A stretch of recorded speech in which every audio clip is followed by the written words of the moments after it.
എല്ലാവർക്കും നമസ്കാരം. Think and grow rich എന്ന് പറഞ്ഞ ബുക്കിൻ്റെ 5th സ്റ്റെപ്പ് ടുവേർഡ്സ് റിച്ചസ്, അതായത് ഇമാജിനേഷനെ പറ്റിയാണ് ഇന്ന് നമ്മൾ പറയാനായിട്ട് പോകുന്നത്. തിങ്ക് ആൻഡ് ഗ്രോ റിച്ച് എന്ന് പറഞ്ഞ ബുക്കിൻ്റെ 6th ചാപ്റ്ററാണ് ഈ പറയുന്ന ഇമാജിനേഷൻ എന്ന് പറയുന്നത്. ഇമാജിനേഷൻ എന്ന് പറഞ്ഞാൽ നമുക്കറിയാലേ, എപ്പോഴും നമ്മുടെ സക്സസ്സിലേക്ക് വളരെ ഇമ്പോർട്ടൻ്റ് ആയിട്ടുള്ള ഒരു കാര്യമാണ് ഇമാജിനേഷൻ എന്ന് പറയുന്നത്. 2 തരത്തിലുള്ള ഇമാജിനേഷൻ ഉണ്ട്. സിന്തറ്റിക് ഇമാജിനേഷൻ ഉണ്ട്, ക്രിയേറ്റീവ് ഇമാജിനേഷൻ ഉണ്ട്. സിന്തറ്റിക് എന്ന് പറഞ്ഞു കഴിഞ്ഞാൽ ഓൾറെഡി ഉള്ള ഓൾഡ് ഐഡിയാസ്, ഓൾറെഡി ഉള്ള ഇവിടെ ഉള്ള ഭൂമിയിലുള്ള ഐഡിയാസ്, അതിനെ നമ്മുടെ എക്സ്പീരിയൻസും നമ്മുടെ നോളജും നമ്മുടെ എഡ്യൂക്കേഷനൊക്കെ വെച്ചിട്ട് എൻഹാൻസ് ചെയ്യിപ്പിക്കുക, അതിനെ കുറച്ചും കൂടി ഒന്ന് ഡെവലപ്പ് ചെയ്യിപ്പിക്കുക. അതിനെയാണ് നമ്മൾ സിന്തറ്റിക് ഇമാജിനേഷൻ എന്ന് പറയുന്നത്.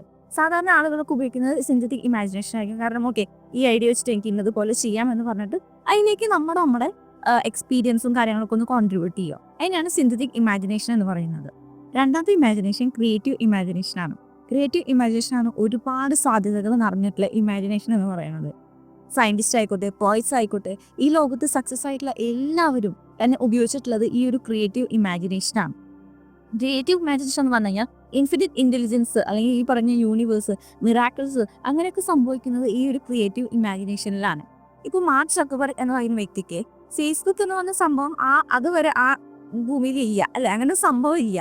അദ്ദേഹം എന്ത് ചെയ്തു, അദ്ദേഹത്തിൻ്റെ മൈൻഡ് അത് ക്രിയേറ്റ് ചെയ്തിട്ട് ഇങ്ങനെ ഒരു ഐഡിയ എടുത്തു കഴിഞ്ഞാൽ ഒരുപാട് പേർക്ക് ഉപയോഗമാകും, ഒരുപാട് പേരെ നമുക്ക് ലോകത്തിൻ്റെ നാനാവിധത്തിലുള്ള ആളുകൾ തമ്മിൽ കണക്ട് ചെയ്യിപ്പിക്കാം എന്നൊക്കെ അദ്ദേഹത്തിന് ഐഡിയ തോന്നി. അതിനനുസരിച്ച് അദ്ദേഹം പ്രയത്നിച്ചിട്ട് ആ ഇമാജിനേഷൻ കൊണ്ടുവന്നത് ഉണ്ടാക്കിയിട്ടുള്ളതാണ് ഫേസ്ബുക്ക് എന്ന് പറയുന്നത്, അല്ലെ. ഓൾറെഡി അങ്ങനെ ഒരു സംഭവം ഇല്ല. നമ്മളൊരു ഐഡിയാസിന് ഒരു ഡെവലപ്മെന്റ് കൊടുക്കണേനെ, അല്ലെങ്കിൽ ആ ഒരു ഐഡിയ നമ്മൾ ക്രിയേറ്റ് ചെയ്യുന്നതാണ് നമ്മൾ ക്രിയേറ്റീവ് ഇന്റലിജൻസ് എന്ന് പറയുന്നത്. ഓക്കെ, അപ്പോൾ ഈ ലോകത്ത് സംഭവിച്ചിട്ടുള്ള എല്ലാ കാര്യങ്ങളും, അതായത് ഇപ്പോൾ ഒരു ക്യാമറ ആയിക്കോട്ടെ, ഒരു ഫോൺ ആയിക്കോട്ടെ, ഒരു റേഡിയോ ആയിക്കോട്ടെ, ഇതെല്ലാം ആദ്യമായിട്ട് ആ വ്യക്തിയിൽ നിന്നും, ആരാണോ അത് കണ്ടുപിടിച്ചത്, ആ വ്യക്തിക്ക് ആദ്യമായിട്ട് ക്രിയേറ്റ് ചെയ്ത് എടുത്തിട്ടുള്ളതാണ്, അല്ലെ. ആ ഐഡിയ, ഇങ്ങനൊരു സംഭവം ഉണ്ട്, ഇങ്ങനൊരു സാധ്യത ഉണ്ട് എന്ന് പറഞ്ഞിട്ട് അദ്ദേഹം തന്നെ ഡെവലപ്പ് ചെയ്ത് അദ്ദേഹത്തിന്റെ ഇമാജിനേഷൻ എടുക്കുകയും ആ ഒരു സംഭവം ഒന്നുമില്ലായ്മയിൽ നിന്നും ക്രിയേറ്റ് ചെയ്ത് എടുക്കുന്നതിനെയാണ് നമ്മൾ ക്രിയേറ്റീവ് ഇന്റലിജൻസ് എന്ന് പറയുന്നത്. നമുക്കൊരു ഐഡിയ ലഭിക്കുമ്പോൾ നമ്മൾ ആ ഐഡിയ എഴുതി വെച്ചതിന് ശേഷം എഴുതി വെക്കുമ്പോൾ എന്താ സംഭവിക്കുന്നത്, അത് വളരെ കോൺക്രീറ്റ് ഫോമായി മാറുകയാണ്, അല്ലേ.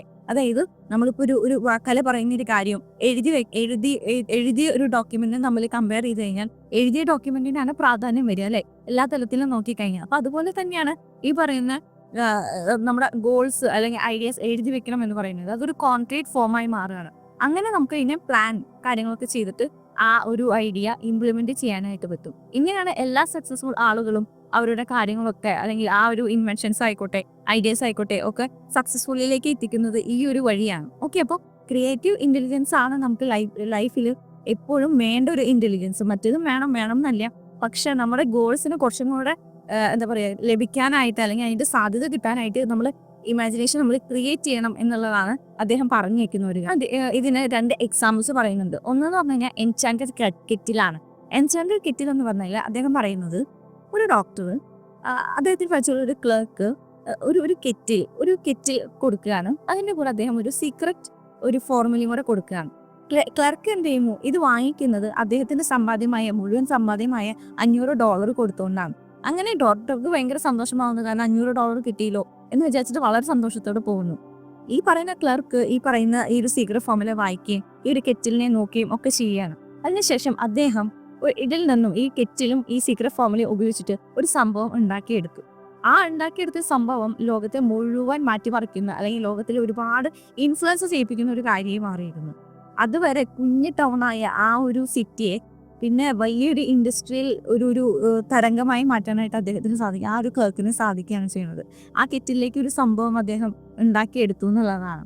ഒരുപാട് ഗ്ലാസ് കണ്ടെയ്നേഴ്സ്, ഒരുപാട് ഷുഗർ ഇൻഡസ്ട്രി, ഒരുപാട് പേർക്ക് ജോലി സാധ്യതകൾ എല്ലാം നൽകിയിട്ടുള്ള ഒരു വലിയ കമ്പനിയായിട്ട് അത് ഡെവലപ്പ് ചെയ്തു.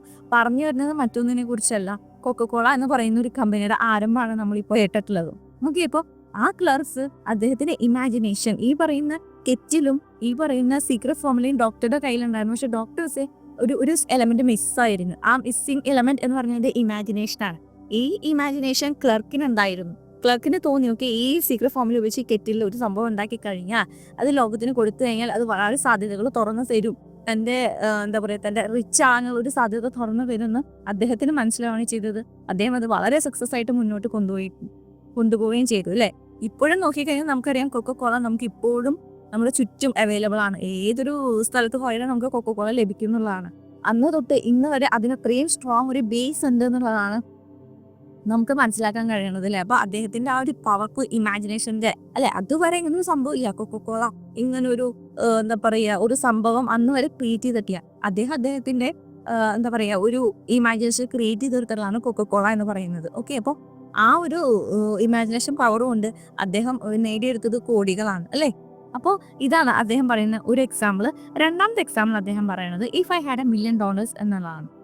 കോൺസലസ് എന്ന് പറയുന്ന വ്യക്തിക്ക്, ഡോക്ടർ കോൺസലസ് എന്ന് പറയുന്ന വ്യക്തിക്ക് അന്നത്തെ കാലത്തെ എഡ്യൂക്കേഷൻ സിസ്റ്റം ഒക്കെ ഒന്ന് പരിശോധിച്ചപ്പോൾ അദ്ദേഹത്തിന് മനസ്സിലായി എന്തൊക്കെയോ പോരായ്മകളുണ്ട്, ഇനിയും കുറേ കാര്യങ്ങൾ ഇതിലേക്ക് ആഡ് ചെയ്യാനുണ്ടെന്ന് മനസ്സിലാവുകയാണ്. അതിന് അദ്ദേഹം എന്ത് ചെയ്തു എന്നറിയോ? അദ്ദേഹം വിചാരിച്ചു, ഓക്കെ, ഞാനൊരു ഇൻസ്റ്റിറ്റ്യൂഷൻ്റെ ഹെഡായി കഴിഞ്ഞാൽ എനിക്ക് എൻ്റെ ഇൻസ്റ്റിറ്റ്യൂഷനിൽ ഇന്ന മാറ്റങ്ങളൊക്കെ കൊണ്ടുവന്ന് കുറച്ചും കൂടെ ലേൺ ബൈ ഡൂയിങ് എന്ന് പറഞ്ഞൊരു പ്രോസസ്സ് കുട്ടികൾക്ക് ചെയ്യാൻ പറ്റും എന്ന് മനസ്സിലാവുകയാണ് ചെയ്യുന്നത്.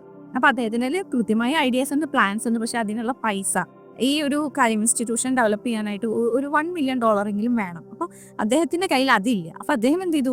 ഈ ഐഡിയ ആയിട്ട് ഇങ്ങനെ രാപ്പകലില്ലാതെ ഇതിനു വേണ്ടി ഇങ്ങനെ ആലോചിക്കുകയും പ്ലാൻസ് ക്രിയേറ്റ് ചെയ്യുകയും ഒക്കെ ചെയ്തു. അങ്ങനെ 2 വർഷം പോയി. 2 വർഷമായിട്ടും ഈ ഐഡിയാസിന് ഒരു പ്ലാനിങ് നടക്കണം മാത്രമേ ഉള്ളൂ, ഇംപ്ലിമെന്റ് ചെയ്തിട്ടില്ല. അങ്ങനെ അദ്ദേഹം ഒരു ദിവസം ഇരിക്കുമ്പോൾ തോന്നി, ഓക്കെ, എനിക്കിനി ഒരാഴ്ചക്കുള്ളിൽ ഈ ഒരു കാര്യം എത്രയും പെട്ടെന്ന് നടപ്പിലാക്കണം എന്ന് തോന്നുകയാണ്.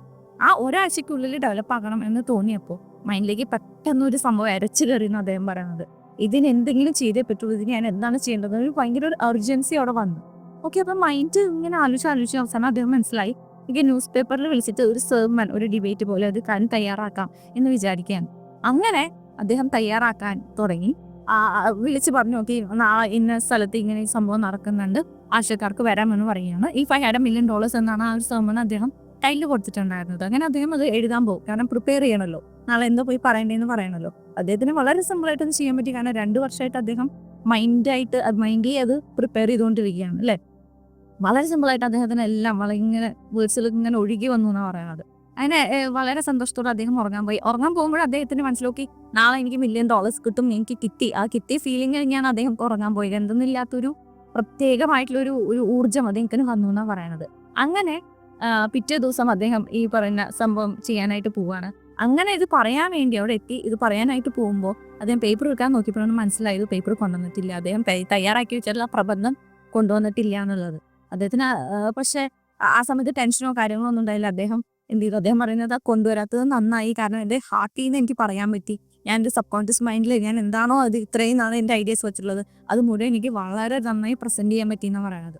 അങ്ങനെ പ്രസന്റ് ചെയ്ത് കഴിഞ്ഞപ്പോൾ ആ ഇരിക്കുന്ന ആൾക്കാരിൽ നിന്നും ഒരു വ്യക്തി അദ്ദേഹത്തിന്റെ അടുത്തേക്ക് വന്നിട്ട് പറഞ്ഞു, എനിക്ക് നിങ്ങളുടെ ഐഡിയാസ് ഇഷ്ടപ്പെട്ടു, നിങ്ങളുടെ പ്ലാൻസ് ഇഷ്ടപ്പെട്ടു, ഞാൻ നിങ്ങളുടെ കൂടെ ഉണ്ടാവും, ഞാൻ നിങ്ങൾക്ക് പൈസ തരാൻ, നിങ്ങൾ ധൈര്യമായി മുന്നോട്ട് പൊക്കോളൂ എന്ന് അറിയാണ്.